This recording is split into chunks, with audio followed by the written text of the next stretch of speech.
প্রিয় দর্শক, প্রীতি ও শুভেচ্ছা জানিয়ে শুরু করছি আমাদের নিয়মিত অনুষ্ঠান। দর্শক, আমাদের ক্যামেরার সামনে যে দাঁড়িয়ে আছে তাকে পরিচয় করে দেওয়ার মতো কিছু নেই।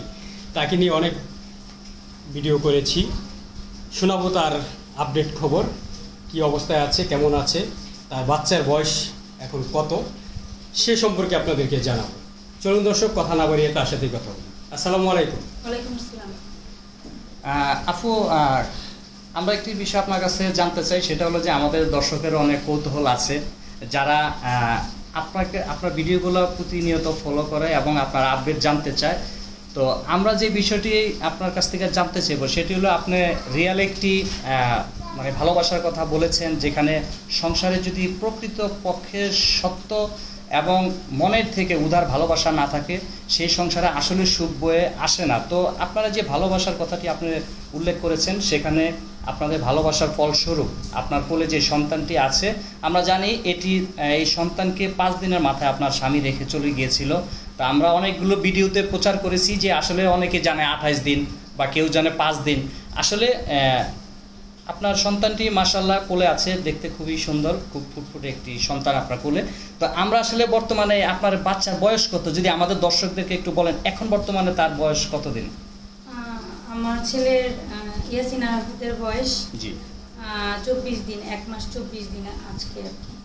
আচ্ছা, তো আমরা যে শুরুতে আপনাদের ভালোবাসার কথা বলেছিলাম, আপনি উল্লেখ করেছেন কিছুটা আমাদের দর্শকদের উদ্দেশ্যে যে আসলে ভালোবাসার কথাটা আপনি বারবার নিয়ে আসছেন। তো এই যে আল্লাহ পাক আপনাদেরকে ভালোবাসার ফলস্বরূপ একটি সন্তান দান করেছে, তো আসলে একটি সন্তান যখন ফুলস্বরূপ মা বাবার কোলে আসে, সেই সন্তানের ভবিষ্যৎ নিয়ে মা বাবার চিন্তা থাকে। তো আসলে এই চিন্তা চেতনাটা আপনাদের কোথায় গিয়ে দাঁড়ালো, বা আপনার স্বামীর এবং সেই সহানুভূতি এবং তার যে কর্তব্য দায়িত্ব, সেটি আসলে সে কিভাবে মানে সে এইভাবে আপনাদেরকে ফেলে চলে গেল এই কর্তব্য রেখে, এই বিষয়ে যদি কিছুটা আসলে বলেন।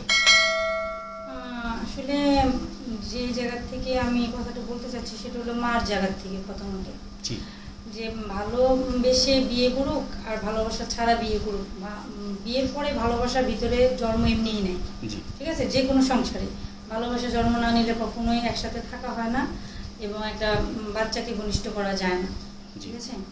তো আর বাচ্চা ঘনিষ্ঠ নিজে চাইলেও হয় না, এটা আল্লাহ পাকের একটা নির্দেশ আছে যে উনি যদি চান কাকে কি দিবে সেটা উনিই জানেন। হ্যাঁ, অনেককে দেয় না, আবার অনেককে দেয়। হ্যাঁ, আবার দেখা যাচ্ছে যে কাউকে দিয়ে মন দেখেন। হ্যাঁ, তো আমার এখন মনে হচ্ছে যে যেহেতু আল্লাহ সৃষ্টিকর্তা, উনি নিজে খুশি হয়ে আমার কোলে একটা ছেলে সন্তান দিয়েছে, সেটা উনি না চাইলে কখনোই সম্ভব হতো না।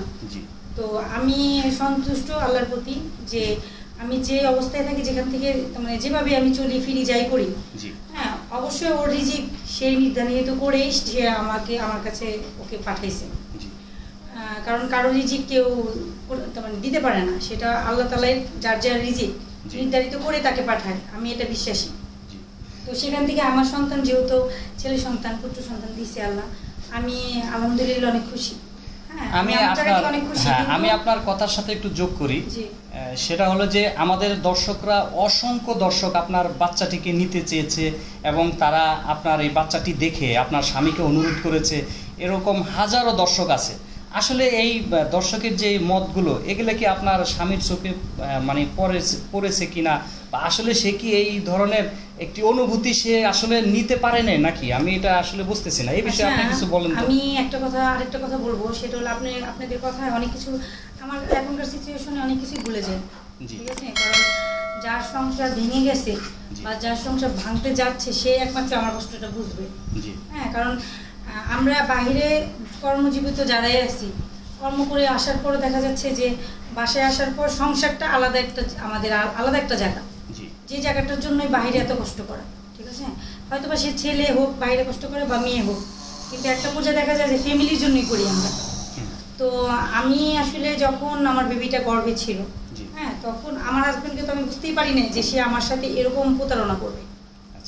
এখনকার সময় যে প্রতারণাই বলে এটাকে, যে সবকিছু ঠিক আছে, সে হুট করে চলে গেল মিথ্যা বলে, এটাকে প্রতারণা বলে না? হ্যাঁ, অবশ্যই। তো আমি ওটা বলতে চাচ্ছি যে আমার যখন বেবি পেটে ছিল, হ্যাঁ, তো তখন আমি একদিন জিজ্ঞেস করেছি ওকে, বলছি যে আচ্ছা বাবু হলে কি করবা বা এটা সেটা অনেক কিছু আসে না, আশা ভরসা তো সবার ভিতরে আসে। তো আমি বলছি তুমি যেহেতু বেকার, হ্যাঁ ওই জায়গা থেকে তুমি কি করবা বাবুর জন্য?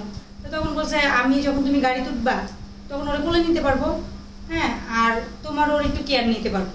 আচ্ছা যেহেতু আমি বেকার তুমি বলতেছো এটুকু করতে পারবো, আর আমি বাবু হওয়ার পর একদিনও ঘরে বসে থাকবো না, হ্যাঁ আমি মানে যাই করি, হ্যাঁ গাড়ি নিয়ে তোমার গাড়ি স্কুটি দিয়ে যদি আমার ভাড়া মারতে হয়, হ্যাঁ তবুও আমি ভাড়া মারবো ছেলের জন্য, আমি বসে থাকবো না। কারণ যেহেতু আমি আলট্রাসাউন্ড করার পর জানছে ও ছেলে হবে, আচ্ছা ও খুব খুশি ছিল। তো আমি হয়তো বা এটাও আমাকে দেখাইছে, ঠিক আছে আজকে এই পর্যন্ত আসা পর্যন্ত বোঝা যাচ্ছে যে এটা দেখানো ভালোবাসা ছিল। আচ্ছা তো ও আমাকে এটা বলছিল। তো আমি আরেকদিন লাস্ট একটা প্রশ্ন ছিল ওর কাছে আমার, যে আমি একজন পরিচিত একজন ছিল, হ্যাঁ তার সাথে আমার দেখা হয়েছিল চাকরি করার পর আসার সময়। তো দেখার পর যখন আমি প্রেগনেন্ট অবস্থায় চাকরি করতেছি, তো আমাকে বললো যে আমি হরান হয়ে যাচ্ছিলাম মানে ঘেমে টেমে, কারণ তখন আমি স্কুটি চালিয়ে যেতাম আসতাম মিরপুর থেকে আপনার এই মহাখালী পর্যন্ত যেতে অনেকটা কষ্ট, একটা মেয়ে গর্ভবতী মেয়ে 7-8 মাসের, তো তখন 7 মাস ছিল। তো আমাকে বললো কি ওনার 3টা মেয়ে, আমার যে পরিচিত ছিল আগে চাকরি করতাম ওইখানকার কলিগ ছিল আর কি, বড় ছিল স্যার ছিল। তো আমাকে দেখে বললো কি যে বিনা কিছু খাও, তুমি তো কিছু অনেকদিন পর দেখা হলো, তো বাচ্চা হওয়ার পর তো আমাদের মিষ্টি খাওয়াবো, এখন আমরা কিছু খাওয়াই তুমি কিছু খাও। পরে আমি বললাম না ভাইয়া আমি বাসায় যাচ্ছি, তো বাড়ির সবাই ভালো আছে। উনিও জিজ্ঞেস করলো ভালো আছে নাকি, আমার মেয়ে আছে একটা। বললাম জি ভালো আছে, বাড়িতে আছে, ওকে নিয়ে আসবো বাবু হওয়ার সময়। এরকম কথার মধ্যে আমাকে বললো কি দেখো আমার তো আল্লাহ 3টা মেয়ে দিছে, তুমি কি আলট্রাসাউন্ড করছো? পরে আমি বললাম জি আমি আলট্রাসাউন্ড করা হয়ে গেছে 6 মাসে। পরে বললো কিছু তো বলছে কি হবে? আমি বললাম জি দোয়া করবেন আমার ছেলে হবে বলছে, বাকিটা আল্লাহর উপর, আল্লাহ কিভাবে কি করে। তো তখন বলতেছে না না অবশ্যই দোয়া করবো, সব বাচ্চাই ছোট নিষ্পাপ, সব বাচ্চাই নিজের বাচ্চা সবাই মনে করা যায়, সব বাচ্চাকে নিজের মনে করা যায়, কারণ বাচ্চাদের সাথে কোনো কিছু নেই। তো এটা বলে পরে বলতেছে আলহামদুলিল্লাহ তোমার মেয়ে আছে, ছেলে দিছে আল্লাহ, তো আমার তো 3টাই মেয়ে দিছে, তবুও আমি অনেক খুশি আল্লাহর প্রতি। কিন্তু একটাই আফসোস ছিল, আমার একটা ছেলের খুব আশা ছিল, কারণ আমার তো অনেক কিছু আছে, জাস্ট এগুলো বিয়ে দিয়ে দিলে চলে যাবে, কিন্তু আমার পাশে যে কেউ থাকবে বা আমার নাতি নাতনি হবে ছেলের ঘরের, যে আমার কাছে থাকবে এরকম কেউ নেই। তো তুমি যদি কিছু মনে না করো, তোমার জীবনটা তো অনেক কষ্টের জানি, এখন কি সুখে আছো? পরে বললাম যে আলহামদুলিল্লাহ, আমি কখনো কাউকে বুঝতে দিতাম না, বলছি আলহামদুলিল্লাহ খেয়ে পরে বেঁচে আছি, অন্তত ঘরে গেলে সুখের মুখটা দেখি, হ্যাঁ একটু দোয়া করবেন যেন বাচ্চাটা নিয়ে আমি আরো সুখে থাকতে পারি। কাউকে বুঝতে দিতাম না যে আমি অনেক কষ্টে আছি, কারণ আমার স্বামী যে অভিনয় করে ভালোবাসা দেখাইতো, তো ওইটাই মনে করতাম যে আমার জন্য বেস্ত ঘরটা। তো তখন আমাকে বলছে যে এই ছেলেটা যদি ছেলে হয় তুমি যদি কিছু মনে না করো, আমার নাম্বারটা কি আছে? আমি বললাম না নেই, সিমটা চেঞ্জ করছি। বললো যে তাহলে নাম্বারটা না, পরে নাম্বারটা দিল আর বললো তুমি যদি কোনো কিছু মনে করো যে না আমার চলতে পারবো না বা বাচ্চা নিয়ে অনেক কষ্ট, যেহেতু তুমি একা একা তোমার সংসারটা চালাইতে হচ্ছে, তোমার স্বামী চাকরি করে না বললা, তো বাচ্চাটাকে যদি তুমি আমাকে দিয়ে দাও, এভাবে বলছে, ছেলে হলে যদি ছেলেটাকে আমাকে দিয়ে দাও, তো হওয়ার খরচ থেকে ধরে, হ্যাঁ তুমি যদি কিছু চাও বাড়ি বা ফ্ল্যাট বা গাড়ি, হ্যাঁ আমি তোমাকে দিব, বোন হিসাবে দিব, এটার বিনিময়ে না, কিন্তু বাচ্চাটাকে মাঝে মাঝে তোমাকে দেখাবো এনে, কিন্তু বাচ্চাটা আমাদের হবে, তুমি লিখিত দিবা, এরকম বলছে। তো তখন আমি বললাম কি এটা যদি বলার জন্যই দাঁড়া করায় রাখেন আমাকে, তাহলে তার আগে বলতাম চলে যেতাম। কোনো মার কাছেই সন্তানের মানে দাঁড়িপাল্লা, এমন দাঁড়িপাল্লা নাই যে কোনো দিকে ভারী হবে সন্তানের থেকে বেশি। আমার টাকা পয়সা দরকার নেই ভাই, ডাল ভাত খাবো, স্বামীটা যেন আমাকে এভাবে রাখে এখন যেভাবে আছি, সন্তানটাকে যেন বড় করতে। আসলে মায়ের ভালোবাসা মাপার কোনো এটা বলেছিলাম। এটা বলার পর আমি কিন্তু বাসায় আসার পর ওর সাথে শেয়ার করছি এই কথাটা আপনাদের কাছে, এটাই বলার মানে একটাই, ও আমার হাজবেন্ডের সাথে শেয়ার করলাম জানো তুমি না বাবুকে নিয়ে কোনো পরিকল্পনা বা কোনো কিছুই আমি জিজ্ঞেস না করলে বলো না। তো দেখো আমি এত কষ্ট করার পর আমার মনে হয় যখন লাড়া দেয় পেটে, মনে হয় যে আমি একা না, আমার সাথে কেউ আসছে বা আমাকে কেউ বলতেছে খাও বা ভালোভাবে চলো বা আমি পেটে আসি, অ্যাক্সিডেন্ট করলে আমি কিন্তু মারা যাবো, এরকম কেউ বলে জানো। আর আমাকে বলতেছে হ্যাঁ তোমার সাথে কথা বলে, মানে এগুলো নিয়ে ওরকে বললাম যে দেখো তুমি তো কোনো পরিকল্পনা কিছুই বলো না। তো একটা ভাইয়া আমাকে বললো বাচ্চা চাচ্ছি, এরকম এরকম ফ্ল্যাট দিবে গাড়ি দিবে এগুলা বলে, দেখছো বাচ্চা কি আমাদের বেশি হয়েছে, আমি এটা বলতেছি। তো বললো কি তুমি কি দিয়ে দিবা, নাম্বার আনছো? পরে আমি বললাম হ্যাঁ। তুমি কি দিয়ে দিবা? পরে আমি বললাম তুমি মনে খুব খুশি। পরে আর এই কথাটা কেটে দিলাম। হওয়ার কিছুদিন আগে আমাকে বলতেছে কে যেন বাচ্চাটাকে চাইছিল, ওনার সাথে কি কন্ট্যাক্ট করছো? পরে আমি বললাম কেন কন্ট্যাক্ট করবো, তুমি কেন কন্ট্যাক্ট করতে বলো? পরে বলতেছে না বাচ্চাটাকে শুনো আমাদের তো অনেক বাচ্চা হবে নিলে, এরকম বললো সেদিন আমাকে। আমি এই কথাটাও মানে বুঝতে পারি নাই সেদিন যে আজকের পরিস্থিতিটার জন্য ওইগুলো বলছে, ওর মনের ভিতরে হয়তো পরিকল্পনা আগেই ছিল এগুলো। ওর না, ওর ফ্যামিলিগত সবার। তো আমাকে মানে সে হয়তো কিছুটা আন্দাজ করতে পারছে বা তার এরকম ও চলে যাবে এটাও প্ল্যান জানতে ছিল। হতো বা, হ্যাঁ। তো তখন আমাকে বলতেছে যে ওই যে ওনারকে ফোন দিয়ে বলো তাহলে দিয়ে দাও, আমাদের গাড়ি দিবে, ফ্ল্যাট দিবে, জায়গা দিবে, হ্যাঁ, একটা সন্তানের বিনিময়ে যদি এত কিছু পাই তাহলে সন্তান তো নিলেই হয়। পরে আমি বললাম কি চুপ করো, তুমি যদি নাও থাকো আমি সন্তান কোনোদিন কাউকে দিব না। আচ্ছা আপু, সেটা হয়তো আপনার সংসার না, না, থাকা অবস্থায় ছিল, আপনি যেটা হ্যাঁ, বলছেন, হ্যাঁ। তো বুঝতে পারছি। তো আমি একটু কথা আপনার কাছে আপনার সাথে শেয়ার করি, সেটা হলো আমাদের যারা দর্শক এই ভিডিওগুলো দেখে এবং আপনার হিস্টোরি A to Z যারা দেখেছে, আপনার সম্পূর্ণ গল্পটি তারা শুনেছে, আপনার দুটি বাচ্চা আছে সেটিও তারা জেনেছে, এটা জানার পরেও অনেক দর্শক আছে যারা আপনার সন্তান সহ, হ্যাঁ, আপনার এই দুটি সন্তানের স্বীকৃতি স্বরূপ আপনাকে নিতে চায়। আচ্ছা তাহলে আপনার স্বামীর চোখে কি এটা পড়ে না? সে কি আসলে নতুন করে একজন দর্শক হয়ে সে আপনাকে গ্রহণ করতে পারে না? আসলে এটা হলো মনের ব্যাপার, মন যার যত বড় তার পরিকল্পনাটাও অত বড়ই হয়, ভাবনা চিন্তাটা ঠিক অত বড়ই হয়, ঠিক আছে। যেরকম আমি যদি আমার জায়গায় থেকে যদি, হ্যাঁ, মানে ওর জায়গায় থেকে যদি আমি ভাবতাম যে আজকে আমার হাজবেন্ড আমার জন্য, যে মেয়েটা কোনোদিন, হ্যাঁ, আমি যখন তার কাছে ছিলাম, যে ছেলেটার কাছে, সেই ছেলেটা আমাকে ছাড়া কোনোদিন কোনো এলাকায় যায়নি, আর আজকে আমি চলে যাওয়ার পর আমাকে খুঁজতে কোথায় না চলে আসছে, ঠিক আছে। জাস্ট শুধুমাত্র বাইরে যাওয়াটাই বাকি আছে, হ্যাঁ, শেষ জায়গা পর্যন্ত আমি চলে গেছি ওকে খোঁজার জন্য। তো সে যদি আসলে তার মন থেকে, মানে ওদিক থেকে না বুঝে যদি ওর মন থেকে বুঝতো তাহলে অবশ্যই কিন্তু ও আমাকে গ্রহণ করতো। দর্শকদের কথার আগে ও আমার হাজবেন্ড ছিল, ও আমাকে বেশি ভালোবাসার কথা, তাই না?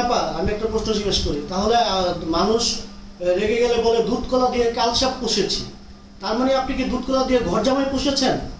না ভাইয়া, আমি আবারও বলবো যে ঘর জামাই বলবেন না, আমার নিজের লাগে। কেন লাগে যে একদিন হোক 2 দিন হোক, হ্যাঁ, আমার হাজবেন্ড যেখানে, সেখানে এখনো আমি ভাবি ও আমার হাজবেন্ড, তো সেই জায়গা থেকে এগুলা বলবেন না। আচ্ছা, তো এখন লাস্ট কি ডিসিশন নিয়েছেন আপনি, কি করতে যাচ্ছেন? আমার ফার্স্ট এবং লাস্ট একটাই ডিসিশন ছিল এবং আছে যে আমি সংসার করব, আমি মানে মানে মীমাংসা চাচ্ছি। আপনার শেষ প্রত্যাশা এটাই? তো আচ্ছা হয় যে 5 দিন পর্যন্ত তো আপনার স্বামী আপনার সাথে হাসপাতালে ছিল, হাসপাতাল, হ্যাঁ, এই হওয়ার পরে তো নিশ্চয়ই সন্তানকে বাবা হিসেবে কুলে নিয়েছে। না, আমি শুনেছি, আমি তো তখন দেখিনি, তো আমি তো তখন ওটির আলাদা একটা রুমে রেখেছিল আমাকে, সেটা 24 ঘন্টা, হ্যাঁ, পেশেন্ট ছিলাম, 2 দিন রেখেছিল। তো আমি শুনেছি যে আমার হাজবেন্ড আজান দিছে, একজন এসে ওখানে আবার আপনার ছিল, এই কি বলে, আনসাররা ছিল ওই হসপিটালে, তো আনসাররা নাকি দিতে চাইছিল যে আজান দেই, যেহেতু ছেলে হইলে আজান দেয়, তো ও নাকি বলছে না আমি বাবা, আমি আজান দিব। তো ও নিজে ওর ছেলের কানে আজান দিছে এবং নাকি বলেছে, আমার ওখানে বোন ছিল, মা ছিল, তো বলেছে যে আমার ছেলেটা আমার বাবার মতো হয়েছে, কারণ আমার শ্বশুর নেই, আমার শ্বশুর মারা গেছে। আচ্ছা আপু, আপনার শেষ প্রত্যাশা আরেকবার, আপনার স্বামীর প্রতি শেষ কোনো প্রত্যাশা থাকলে আরেকবার যদি এই ভিডিওতে বলেন, আমরা ভিডিওটি শেষ করব। সর্বশেষ প্রত্যাশা থেকে মানে আপনার স্বামীর কাছে চাওয়া যেটাকে বলে। না, ওইটাই বলতেছি। তো সেই জায়গা থেকে একটা কথাই বলবো যে চাওয়া পাওয়া তো আসলে মানুষ তো আল্লাহর কাছে চায়, ঠিক আছে, দেওয়ার মালিকও আল্লাহ, নেওয়ার মালিকও আল্লাহ। তো সেখান থেকে আমি আসলে চাই অবশ্যই আল্লাহর কাছে যে আমার সংসারটা টিকিয়ে দেখ আল্লাহ, হ্যাঁ, আমার স্বামীর ভিতরে ঈমান দেখ, এবং আমি যেন সংসারে ওর মন মতো চলতে পারি, সেই ঈমানটাও যেন আমার ভিতরে দেয়, সেই তৌফিক যেন আমার ভিতরে দেন, এবং সবার দোয়া আমার জন্য চাচ্ছি আমি সবার কাছ থেকে। এবং আমার হাজবেন্ডের কাছ থেকে একটা কথা বলতেছি যে দেখো, মানুষ যদি বেঁচে থাকে তো বেশি দিন না, আগের মানুষ তো 1 বছর, 110 বছর 20 বছরও বাঁচতেন, তাদের মতো কিন্তু আমরা না, দেখা যাচ্ছে আমরা 3 ভাগের 1 ভাগ পাই, অনেকে পাইও না। তো তুমিও কয়দিন বাঁচবে, আমিও বা কয়দিন বাঁচবো, ঠিক আছে, মরতে তো হবে সবাইকে একদিন, এটাই কিন্তু সত্য। তো সেখান থেকে যদি আমি বাজে হই, খারাপ হই, আমার কবরে কিন্তু তুমি যাবে না, এবং তোমার কবরে কিন্তু আমি যাব না, তোমার হিসাব তুমি দিবে, আমার হিসাব আমি দিব, কিন্তু যেখানে আল্লাহর ইশারায় অবশ্যই ছিল, নয়তো বা তোমার আমার বিয়ে হতো না, হ্যাঁ। তো যেখানে বিয়ে হয়েছে, এখন যদি ভুল কোনো কিছু আমার থাকে, তোমার চোখে যদি ক্ষমার দৃষ্টিতে তুমি ক্ষমা করতে পারো না, এরকম সব মানুষ তো ক্ষমা করতে পারে না, এটা ঠিক, সবার মনে এক না। তো তুমি যদি আমাকে বিন্দুমাত্র ভালোবেসে থাকো, যদি ভালোবাসতা এরকম যে আমি আগে বাসতাম আমার বউ হিসাবে, তাহলে তুমি আমাকে অন্তত একবার সুযোগ দাও বাচ্চাটার দিকে তাকিয়ে, এবং ক্ষমা তুমি আমাকে করতে পারবে না, কিন্তু বাচ্চার তো কোনো অন্যায় করে নেই, ওর দিকে তাকিয়ে মানুষ বাচ্চার জন্য নাকি কত কিছু করে, হ্যাঁ, বাবারা নাকি অনেক তার মানে কিছু মানে করতে হয় নিজের ছেলে মেয়ের জন্য। তো বাবার জায়গা থেকে তুমি তোমার সন্তানের, মনে করো তোমার সন্তানের ভবিষ্যতের জন্য তুমি একবার ওর মাকে তোমার কাছে রাখার চেষ্টা করলে, হাজার কষ্ট হলেও, হ্যাঁ, তো অন্তত তোমার সন্তানের তার মানে মুখ দিয়ে তো আর কিছু বলতে পারবে না, ও যেহেতু ছোট বাচ্চা, নাবালক শিশু বাচ্চা, তো ওর হয়ে ধরো আমি বলতেছি যে ওর মাকেও চায়, বাবাকেও চায় পাশে। তো তোমার সন্তানের জন্য হলেও তুমি আমাকে একবার সুযোগ দিবে যে তোমার সংসার যেন করতে পারি। আমরাও প্রত্যাশা করি আপনার সংসার আবার ফিরে পান এবং সন্তান এই ছোট্ট মাসুম বাচ্চাটি তার বাবাকে ফিরে পাক, তার বাবার কুলে উঠুক, এটাই প্রত্যাশা করি। আপনি আপনার হাজবেন্ডকে নিয়ে সুখে সংসার করেন, এই প্রত্যাশা করি। আজকের মতো আমাদের ভিডিও এখানেই শেষ করি। দর্শক, আপনারা যারা এই এতক্ষণ ধরে বিনা আপার ভিডিওটি দেখলেন তাদেরকে অসংখ্য ধন্যবাদ। এই ভিডিওটি যদি ভালো লেগে থাকে তাহলে অবশ্যই আমাদের চ্যানেলটি সাবস্ক্রাইব করে আমাদের সঙ্গেই থাকবেন নতুন নতুন ভিডিও দেখতে হলে। দর্শক, ভালো থাকুন, সুস্থ থাকুন, করোনা মুক্ত থাকুন।